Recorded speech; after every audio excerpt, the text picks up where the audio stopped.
आज हम आपसे जीवों की विविधता के बारे में बात करेंगे। मित्रों, जीवों में विविधता का क्या अर्थ होता है? बहुत सारे जीव इस संसार में हैं, तो उनमें विविधता से, डाइवर्सिटी से क्या अर्थ है? तो आप यह जानिए कि हमारी धरती लगभग 3.5 अरब वर्ष पुराना है। उस समय से धरती पर मानव का जन्म तो नहीं हुआ, परंतु बहुत सारे छोटे छोटे जीवों की उत्पत्ति, जन्म होना शुरू हो गया और उन्हीं जीवों के माध्यम से आज इतना बड़ा संसार और इतनी बड़ी प्रकृति का जो आप दर्शन करते हैं, वह 3.5 अरब वर्ष पुरानी तैयारियों से बना हुआ है। तो इस धरती पर, इस संसार में, प्रकृति में लाखों करोड़ों जीव जंतु हैं और उन जीव जंतुओं में विविधता का होना लाजमी है, क्योंकि उनका रहन सहन भी अलग अलग है। उन जीवों की आकृति भी अलग अलग है, उनका आकार भी अलग अलग है, उनका स्वरूप भी अलग अलग है, उनका भोजन बनाने का तरीका भी अलग अलग है, उनका भोजन खाने का तरीका भी अलग अलग है। हम इस प्रकार से कह सकते हैं कि जीवों में विविधता होती है, क्योंकि कुछ जीव ऐसे होते हैं जो बहुत विशाल होते हैं, जैसे नीला व्हेल जो समुद्र में रहते हैं, स्तनपायी होते हैं, उन्हें मछली की कैटेगरी में नहीं रखा जाता है। कुछ जीव उनसे छोटे डायनासोर भी हुए, जो बहुत बड़े हुए डायनासोर। कुछ जीव अभी हाथी हैं, कुछ गैंडा है, कुछ ऊंट है। हर जीवों की अलग अलग ऊंचाई है, अलग अलग खान पान है, अलग अलग उसका हैबिटेट है, रहन सहन है, आवास है। ठीक उसी प्रकार से बहुत सारे वृक्ष हैं, जैसे चीड़ का वृक्ष, वो हजारों साल तक वो उनकी लाइफ होती है दोस्तों। और बहुत सारे जीव ऐसे होते हैं जो जैसे बहुत सारे वृक्ष बरगद हुए, ये लाखों साल वृक्ष इनकी उम्र होती है। कलकत्ता में अभी भी बॉटनिकल गार्डन है, बहुत वर्षों से, सालों, हजारों वर्षों से है वहाँ पे। तो आप देखते हैं कि हर वृक्ष का उम्र अलग अलग होता है। आम का वृक्ष का आयु अलग होता है, शीशम के वृक्ष का आयु अलग होता है, चीड़ के वृक्ष का आयु अलग होता है। पहाड़ी इलाकों में अलग तरह के वृक्ष होते हैं, मैदानी इलाकों में अलग तरह के वृक्ष होते हैं। वृक्षों की बहुत सारी कैटेगरी है, वर्गीकरण किया जाता है, लेकिन भिन्न भिन्न प्रकार के जीव जंतु हैं। विभिन्न प्रकार के जीव जंतुओं में विविधता तो मिलती ही है। तो इस विविधता में आप यह भी जान सकते हैं कि उनकी विविधता जो है उनके आकार के अनुसार है, उनके स्वरूप के अनुसार है, उनकी आकृति के अनुसार है, उनके रहन सहन के अनुसार है, उनके भोजन के अनुसार है, उनकी उत्पत्ति के अनुसार है, उनके लालन पालन के अनुसार, पोषण के अनुसार विविधता पाई जाती है। बड़ा से बड़ा जीव जिसको हम आंखों से देख सकते हैं, और सूक्ष्म जीव भी हमारे प्रकृति में पाए जाते हैं, जो चींटी से भी छोटे छोटे जीव होते हैं, जिन्हें हमारी नंगी आंख नहीं देख सकती है दोस्तों। जब हमारी नंगी आंख नहीं देख सकती है, तो फिर हम कैसे देख पाते हैं उन चीज़ों को, उन सूक्ष्म जीवों को? तो दोस्तों, उन सूक्ष्म जीवों को देखने के लिए हमें माइक्रोस्कोप की सहायता से उन्हें देखना होता है। हमारे वैज्ञानिकों ने माइक्रोस्कोप की निर्माण किया, खोज किया, उसको इन्वेंशन किया, बनाया, और उस तकनीक से आज बहुत सारे सूक्ष्म जीव का अध्ययन किया जाता है। दोस्तों, कुछ ऐसे जीव भी हैं जिसको हम माइक्रोस्कोप की सहायता से भी नहीं देख सकते हैं, तो हम कैसे देखेंगे उसको?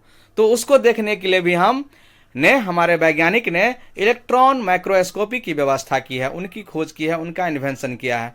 जो सूक्ष्म जीवों से भी बहुत छोटा जीव होता है, अति सूक्ष्म होते हैं, उन्हें देखते हैं, उनका भी वर्गीकरण किया जाता है, उनका भी कैसे उसकी उत्पत्ति होती है उसकी खोज की जाती है।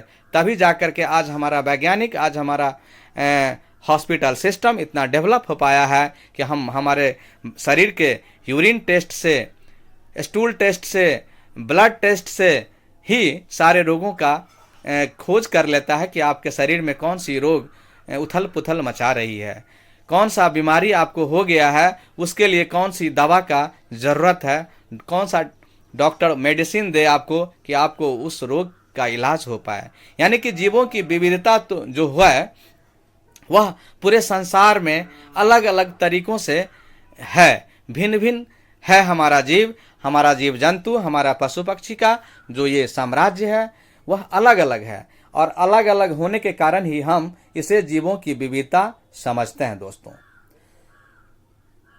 ये जीवों की विविधता इतना विशाल है कि हम एक साथ सभी जीवों का अध्ययन, सभी पशु पक्षियों का अध्ययन, सभी पेड़ पौधों का अध्ययन नहीं कर पाएंगे। बड़ा ही जटिल हो जाएगा, बड़ा ही मुश्किल काम हो जाएगा। तो इस जीवों की विविधताओं के कारण से हमारे वैज्ञानिकों ने, जिसमें कैरोलस लिनियस का नाम आता है, अरस्तु साहब का भी नाम आता है, जिन्होंने अरस्तु साहब ने वर्गीकरण किया। लेकिन अरस्तु साहब का जो वर्गीकरण था उनके दर्शन शास्त्र के आधार पर था, या उस समय के विज्ञान, उस समय के मस्तिष्क डेवलप के अनुसार था, जिसको आने वाले समय में 1708 ईस्वी के आसपास की बात है कि हमारे वैज्ञानिक कार्ल लिनियस ने उसको ऐसा किया कि खंडन करते हुए एक नई पद्धति का विकास किया, जिसमें 4 चीज़ों का 4 इकाइयों के आधार पर वर्गीकरण भी किया गया। वो चारों वर्गीकरण दोस्तों आपको मैं बता दूं कि वो संघ था, वो संघ वर्गीकरण था, और वर्ग वर्गीकरण है, और वंश वर्गीकरण है, और जाति वर्गीकरण है। फिर वैज्ञानिकों के बाद, उन वैज्ञानिकों के बाद भी 8 इकाइयों का और 4 इकाइयों का और डेवलपमेंट हुआ। तो हम अगले टॉपिक में वर्गीकरण के बारे में आपको बताएंगे। अभी हम जैव विविधता के बारे में बताया कि बहुत सारे जीव हैं जिनका उम्र, आयु, खान पान, रहन सहन, हर चीज में उसकी प्रकृति, उसकी बनावट, वो पौधा कहाँ जन्म लेगा। जैसे मान लीजिए कि हम अंधरा ठाड़ी मधुबनी जिला के रहने वाले हैं, हम उसको और बड़ा सा लेते हैं, बिहार से रहने वाले हैं। तो बिहार में आप सेब नहीं उगा सकते हैं, आप अंगूर की खेती नहीं कर सकते हैं, क्योंकि यहाँ का जो मौसम है, यहाँ का जो एनवायरनमेंट है, यहाँ का जो क्लाइमेट है, वह सेब अंगूर के लिए नहीं है। यहाँ पर आप खजूर की उत्पादन नहीं कर पाएंगे, सुपारी का उत्पादन नहीं कर पाएंगे, वो असम में ही होगा। तो इस तरह से हर चीज़ों का उत्पादन अलग अलग जगहों पर होता है, वो जीवों की विविधता के कारण से ही होता है, डाइवर्सिटी ऑफ ये ऑर्गेनिज्म के कारण से ही होता है। दोस्तों, अब आप ऐसे समझ सकते हैं कि हमारे यहाँ मधुबनी बिहार में हमारे यहाँ ध्रुवीय भालू नहीं हो सकता है, वो उसी जगह पर होगा जहाँ पर बर्फीला जगह है, जहाँ पर बहुत कम टेम्परेचर है, वहाँ पर वैसे जीवों का प्रोडक्शन होता है, जन्म होता है, उत्पत्ति होती है, ओरिजिन होता है। तो इस प्रकार प्रत्येक जीव का जन्म स्थान अलग अलग जगह पर होता है, और अलग अलग उनका खान पान होता है, अलग अलग उनका आवास होता है, अलग अलग रहने का तरीका होता है।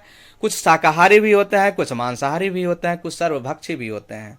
तो इस प्रकार से जीवों में विविधता देखने को मिलती है। इस प्रकार हम आसानी से जीवों में विविधता को समझ सकते हैं। थैंक यू मित्रों।